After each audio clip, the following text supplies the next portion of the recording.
Bom, pessoal, vamos conversar um pouco então sobre as avaliações dos pares de nervos cranianos, certo? Vamos lá. Vamos pensar nesse cachorrinho. A primeira coisa que eu gostaria que vocês vissem a gente vai fazer uma avaliação neurológica, tá? Desse paciente. A gente vai começar falando um pouquinho sobre o olfatório e possibilidades de avaliação. Primeira coisa que eu queria que vocês observassem nesse paciente não é sobre o nervo olfatório, mas sim essa assimetria que nós temos entre os diâmetros pupilares desse paciente. Esse paciente está anisocórico, pessoal. E lá na frente, eu vou querer que vocês lembrem disso, porque a gente vai falar de algumas possibilidades para alterações dos diâmetros pupilares dos pacientes, tá certo? Mas, antes disso, vamos testar o nervo olfatório. A gente pode pensar, pessoal, para teste do nervo olfatório, em tampar o olhinho do paciente de vocês e ofertar algum alimento, tudo bem? Então, nesse caso, nós tampamos o olhinho do nosso paciente e ofertamos um alimento. Por quê? Porque, claramente, se um paciente ele tem uma anosmia, ele vai aprender a comer com os olhos, ou seja, ele vai observar determinado alimento e ele vai saber que aquilo é um alimento e ele vai ingerir o alimento. Então, é importante que vocês vendem o olho do paciente e ofereçam o alimento àquele paciente, para que ele cheire o alimento e saber se a partir do cheiro ele consegue reconhecer que aquilo é um alimento. Não façam como algumas literaturas sugeriam antigamente, de algo irritativo, porque às vezes aquilo é irritativo, vamos pensar no álcool, no éter, aquilo é irritativo à mucosa, por quê? Porque gera uma alteração muito grande na mucosa, não necessariamente ele sente o cheiro para irritar, mas aquilo pode gerar algumas lesões até, então não é tão legal. Façam com algo que seja benéfico ao paciente. Ofereçam um alimento àquele paciente, mesmo que ele não sinta fome, ele vai perceber que existe alguma coisa no ambiente, busquem avaliar se aquele paciente buscou aquilo no ambiente, para ver se ele tem um comportamento normal do nervo olfatório, tudo bem? Lembrando, nervo olfatório, telencéfalo.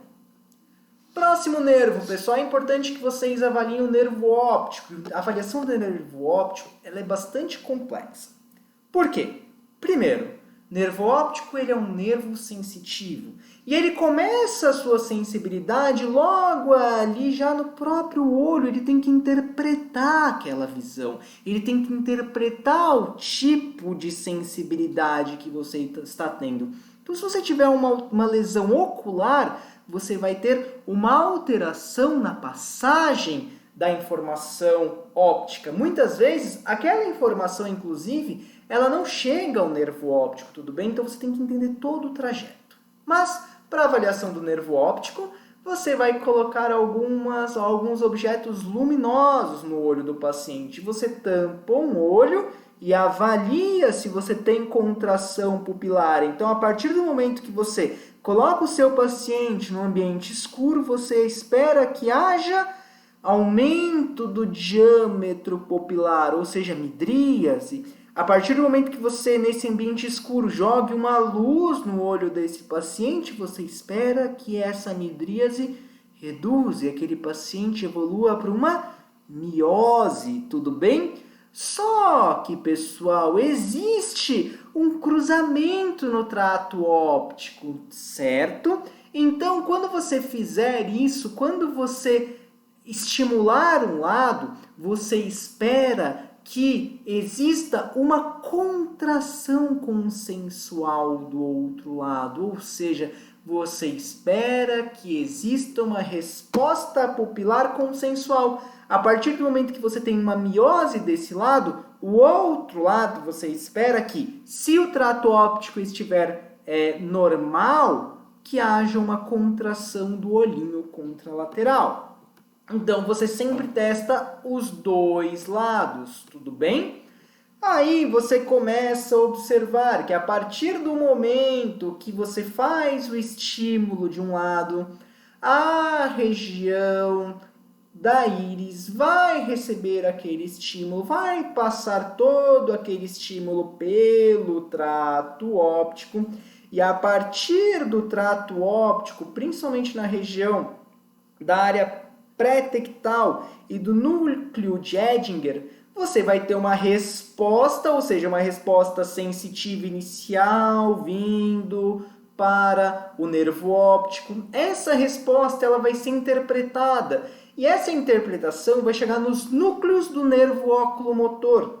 E a partir disso, você vai ter uma resposta para que haja contração pupilar. Mas notem que essa resposta do nervo oculomotor é uma resposta que vai ser também para o outro olho. Ou seja, existe uma interpretação nos núcleos do oculomotor que está ocorrendo um estímulo luminoso em um olho. A partir dessa indicação que é um estímulo luminoso e pelo caminho que nós temos aqui nessa região, o que acontece? Nós teremos uma interpretação nos núcleos do oculomotor que vai fazer com que o olho que recebeu o estímulo sofra uma miose. Mas como essa interpretação ocorre nos núcleos, o olho contralateral ele sofre uma miose consensual. Ou seja, o olho contralateral, ao invés de ficar numa midríase constante, se o trato óptico todo estiver, se receber um estímulo do trato óptico, o olho contralateral vai ter uma miose consensual. Ou seja, a partir do momento que você testa com uma luz, ou seja, você faz um estímulo luminoso, você testa tanto o nervo óptico para ver se estimula o olhinho contralateral, quanto também o nervo oculomotor, tá certo? Vamos entrar mais para frente em relação às alterações pupilares, quando a gente for falar do oculomotor, tá certo? E quando a gente for falar de outras alterações relacionadas ao facial, a gente vai entrar em cada ponto das alterações de nervo óptico, de oculomotor, de abducente, de região pontina, fazendo com que nós tenhamos uma alteração simpática e parasimpática, tá bom? E aí vocês vão conseguir entender tudo isso. A gente vai falar para vocês lá na frente que as alterações em ponte são alterações em região simpática. E aí a gente vai falar que quando você tem uma alteração quando você tem um estímulo simpático, você tem midríase. E se você não tiver esse estímulo simpático, o olhinho fica em miose. Tá certo? Então a gente vai conversar algumas coisinhas com vocês, mas o que eu espero que vocês entendam de agora, que a partir de um estímulo luminoso no olho direito, eu espero que o meu olho direito fique em miose. E se tudo estiver normal, ou seja, se aquele estímulo for recebido de maneira adequada no meu olho direito e for interpretado adequadamente nos núcleos do oculomotor, eu espero que meu olho esquerdo sofra uma miose também, que nós chamamos de miose consensual. Ela não é tão percebida quanto a miose do olho direito, que está recebendo o estímulo luminoso direto, mas existe também uma miose consensual. A avaliação do nervo oculomotor, percebam que esse paciente aqui ele é cabeçudinho, esse paciente ele apresenta uma hidrocefalia. É bastante comum que a gente veja em pacientes hidrocefálicos também estrabismo. Nesse paciente, inclusive, um estrabismo lateral. Sempre que a gente fala do nervo oculomotor, a gente fala que o oculomotor puxa para medial, ou seja, ele tenta trazer o seu olhinho para medial, e o abducente puxa para lateral. A ação sinérgica do oculomotor e do abducente mantém o seu olho centralizado, tudo bem? O oculomotor ele vai ser bastante responsável por essa musculatura extraocular e também pela contração ou dilatação do tamanho do seu diâmetro pupilar, tudo bem? Lembrando então novamente que a partir do momento que vocês tiverem um estímulo luminoso, o nervo óptico ele vai perceber esse estímulo, vai mandar esse estímulo vai ser interpretado e a partir dessa interpretação o óculo motor vai fazer a contração pupilar. Então, se o estímulo foi nesse olhinho aqui, vamos pensar olho esquerdo, vai ter uma contração pupilar mais exacerbada no olho esquerdo. Mas como nós temos uma interpretação nos núcleos do óculo motor, o que vai acontecer?